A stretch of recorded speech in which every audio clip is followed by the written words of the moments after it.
अस्सलाम वालेकुम। हाँ जी मिठे हो, क्या हाल चाल है आपके? सब खैरियत से हैं, ठीक ठाक हैं, तबीयत से ठीक है। मैं उम्मीद करता हूँ कि आप सब खैरियत से होंगे और ठीक ठाक होंगे, अपने घरों में हंसते बसते होंगे। मैं दुआ करता हूँ कि अल्लाह तबारक व तआला आपको हमेशा खुश और आबाद रखे।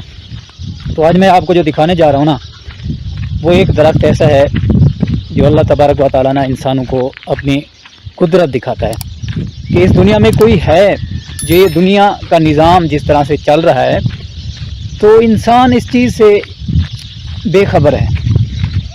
इंसान इस दुनिया की रौनकों में आ गया है। इस दुनिया के अंदर इंसान ये भूल गया है कि मैं किस लिए बनाया गया था और अल्लाह ने मुझे क्यों पैदा किया था। ये दुनिया की रंगीनी में इंसान गुम हो गया है, शैतान ने इसको गुमराह कर दिया है। तो मैं आज आपको दिखाता हूँ कि वो कुदरत का करिश्मा क्या है और अल्लाह तबारक व तआला कैसे अपनी कुदरत ज़ाहिर करता है। वैसे तो ये एक दरख्त है एक किक्किर का दरख्त है, और उसमें से आप देख लें कि ना कोई यहाँ पर कोई पेवंदकारी है ना कुछ है। तो मैं आपको दिखाता हूँ जी मिट्टियों, ये देख लें आप कि ये दरख्त है, ये देखें, ये ऐसे जैसे कोई पीपल के पत्ते नहीं होते, इसी तरह से आप देख लें। मैं आपको दिखाता हूँ कि कहीं कोई टहनी वगैरह इसके साथ जुड़ी तो नहीं हुई। ये भी मैं आपको चेक कराता हूँ। ये आपने देख लिया, ये देखें, ये दरख्त किक्किर का है, लेकिन आप इसके पत्ते चेक कर लेंगे, पत्ते कैसे ये देख रहे हैं। तो ये है जी दरख्त, ये देख लें, किक्किर का दरख्त है। यहाँ पर ये जो टहनी आ रही है, ये भी मैं आपको नीचे से दिखाता हूँ। ये देखें, ये किक्किर का दरख्त ही है। ये देखें, यहाँ पर ना कोई पेवंदकारी है ना कुछ है। पेवंदकारी किसने करनी है यहाँ जंगलों में? अगर कोई घर के अंदर दरख्त हो तो पता चलता है कि ठीक है कुछ हो सकता है, लेकिन नहीं। ये देखें, ये आ गया यहाँ पर, ये देखें इस टहनी के अंदर, ये देखें जैसे कोई पीपल का दरख्त ना हो, इसी तरह से अल्लाह तबारक व तआला ने अपनी कुदरत ज़ाहिर की है। अल्लाह तबारक व तआला जो है ना, ये चीज़ें दिखाकर कुदरत ज़ाहिर करता है, जो कि इंसान इस चीज़ को भूल गया है और बेखबर है इस चीज़ से। अल्लाह तबारक व तआला जब इंसानों को पैदा कर रहे थे ना, बना रहे थे, तो फरिश्तों ने कहा था कि या अल्लाह इस मखलूक को ना बनाए, ये दुनिया में जाकर दंगा फसाद करेंगे, फितना करेंगे। तो अल्लाह तबारक व तआला ने कहा था कि आप नहीं जानते जो कुछ मैं जानता हूँ। तो देखें, अल्लाह तबारक व तआला ने हमें किस लिए पैदा किया है, वो हम मकसद, वो हम सब कुछ भूल गए हैं।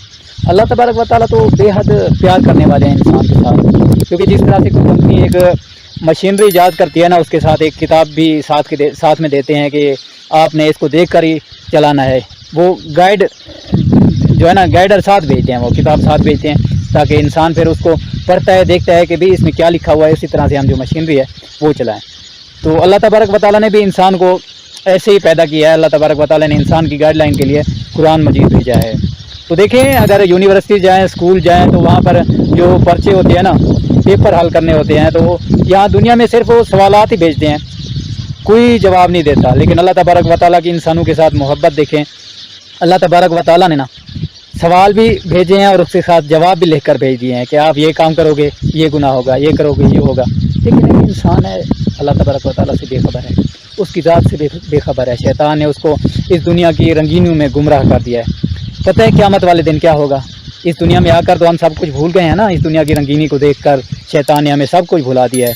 जिस औलाद की खातिर हम ये सब कुछ कर रहे हैं ना, इस दुनिया में आकर झूठ भी कर रहे हैं, बोल रहे हैं, फ्रॉड भी कर रहे हैं, चोरी भी कर रहे हैं, सब कुछ कर रहे हैं इस औलाद की खातिर, अपनी पेट की खातिर। वही क़यामत वाले दिन इंसान होगा, जब क़यामत का महशर मैदान होगा, तो अल्लाह तबारक व तआला इंसान से कहेगा, जानते हुए भी एक इंसान की एक नेकी कम होगी, अल्लाह तबारक व तआला उसे कहेंगे जाओ अपने रिश्तेदारों के पास, अपने अजीज़ों के पास, अपनी औलाद के पास, बीवी के पास, माँ बाप के पास, कहीं से एक नेकी ढूंढ कर लाओ। वो इंसान जाएगा, चलता हुआ जाएगा अपनी औलाद के पास कि मेरे पास एक नेकी नहीं है जो मैं जन्नत में जा सकूँ। जिस औलाद की खातिर हम इतने इस दुनिया में झूठ बोलते हैं, सब कुछ करते हैं, लोगों को धोखा देते हैं, वही औलाद कहेगी कि हमें तो अपना पता नहीं हमारा क्या बनता है। वो फिर अपनी वालदा के पास जाएगा, वालदा का भी यही जवाब होगा इस इंसान के लिए। वालिद के पास जाएगा, उसका भी यही हाल होगा, यही जवाब देगा। फिर वो रिश्तेदारों के पास जाएगा, एक के पास जाएगा कि मेरे पास एक नेकी कम है जिसकी वजह से मैं जहन्नम में जा रहा हूँ। تو وہ سارے رشتہ داروں کو دیکھ لے گا, کوئی نہیں دے گا اس کو ایک نیکی کہ بھئی ہاں یہ لے نیکی اور تو جنت میں چلا جا, ہماری خیر ہے. راستے میں واپس آئے گا تو مایوس ہو کر آ رہا ہوگا, مایوس ہو کر آ رہا ہوگا. تو وہ انسان اس سے پوچھے گا کہ خیر ہے آپ اتنے پریشان کیوں ہو؟ تو وہ انسان کہے گا یار میرے پاس ایک نیکی کم ہے جس کی وجہ سے میں جہنم میں جا رہا ہوں, تو مجھے ایک نیکی چاہیے تھی. تو وہ انسان کہے گا کہ یہ لے, میرے پاس صرف ہے بھی ایک نیکی, یہ ایک نیکی ہے, تو لے جا, تو جنت میں جا, میری خیر ہے. تو اللہ تبارک و تعالیٰ اس انسان کا یہ رویہ دیکھ کرنا اس کو بھی جنت میں داخل کر دیں گے اور نیکی دینے والے کو بھی جنت میں داخل کر دیں گے. یہ ہے ہمارے لیے اس دنیا میں ایک سبق. اللہ تبارک و تعالیٰ جو قرآن مجید میں بتلا رہے ہیں انسانوں کی, اللہ تبارک و تعالیٰ قسم کھا رہا ہے والعصر ان الانسان لفی خسر الا الذین آمنوا وعملوا الصالحات وتواصوا بالحق وتواصوا بالصبر. کہ قسم ہے مجھے زمانے کے انسان خسارے کے اندر ہے, گھاٹے کے اندر ہے. پھر آگے یہ بھی بتا دیا کہ کون لوگ ہوں گے کامیاب, الا الذین آمنوا وعملوا الصالحات, جو ایمان لائے اور نیک عمل کیے, جنہوں نے وتواصوا بالحق, حق پر رہے, وتواصوا بالصبر, اور جنہوں نے صبر کیا. جو تکلیفیں آئیں, مصیبتیں آئیں, انسان اس پر صبر کرے, اللہ تبارک و تعالیٰ اس کا بھی جو ہے نا اجر دیں گے قیامت والے دن. جس نے صبر کیا اس دنیا میں بھی اس کو اجر ملے گا اور قیامت والے دن بھی اس کو اجر ملے گا. نہ کہ ہم دنیا کے اندر لوگوں کے آگے ہاتھ پھیلاتے رہیں, واویلا کرتے رہیں, اپنی پریشانیاں بتاتے رہیں, لوگ کچھ نہیں دیتے, الٹا آپ کا مذاق بنائیں گے. کیوں نہ ہم اس رب کی ذات سے مانگیں جو بار بار مانگنے سے خوش ہوتا ہے.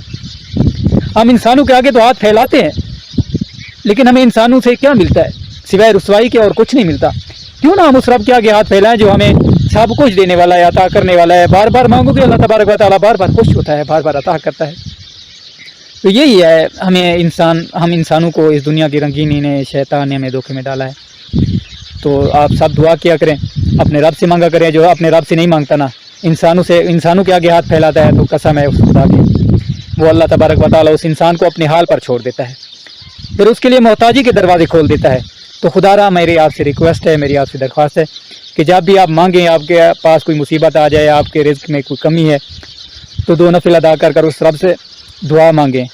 اپنے لیے دعا مانگیں, اپنے بچوں کے لیے دعا مانگیں, رزق کی دعا مانگیں. اللہ تبارک و تعالیٰ تو دینے والی ذات ہے یار, وہ تو محبت کرنے والی ذات ہے. یہاں ایک ماں کو دیکھو اپنے بیٹے کے ساتھ, بچوں کے ساتھ کیسے محبت کرتی ہے.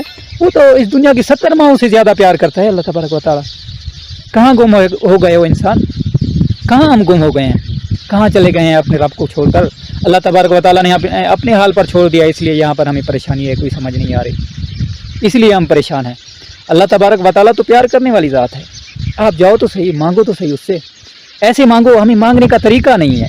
ایسے مانگو جیسے دنیا میں ایک بچہ اپنے باپ سے یا اپنی ماں سے گڑ گڑا کر کوئی چیز مانگتا ہے تو ان کو ترس آ جاتا ہے کہ ہم یہ اس کو لے کر دیں. ایسے ہم اپنے رب سے شکایتیں کریں, اپنے رب سے دنیا کے سامنے شکایت نہ کریں, اپنے رب سے شکایتیں کریں, رو رو کر اس کے سامنے مانگے, یا اللہ میرے پاس روٹی نہیں ہے, یا اللہ میرے پاس رزق نہیں ہے, یا اللہ میرے پاس کوئی پیسے نہیں ہیں, وہ تو عطا کر دے, میرے گھر کے حالات کا آپ کو پتہ ہے. ایسے ہم اللہ تبارک و تعالیٰ سے گفتگو کریں, ایسے ہم مانگیں.